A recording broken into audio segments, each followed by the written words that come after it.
What's the meaning of clay pigeon shooting?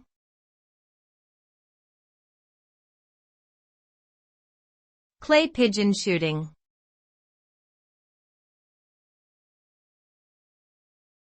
Clay pigeon shooting.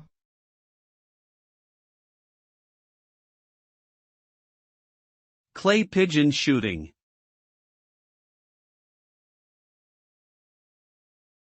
Clay pigeon shooting.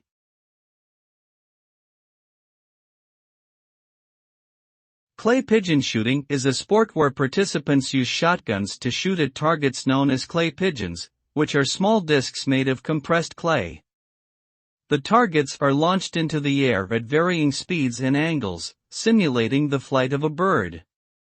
The objective is to hit as many targets as possible, with points awarded for each successful hit. The result is a challenging and exciting activity that tests a participant's aim, timing, and ability to quickly adapt to changing conditions.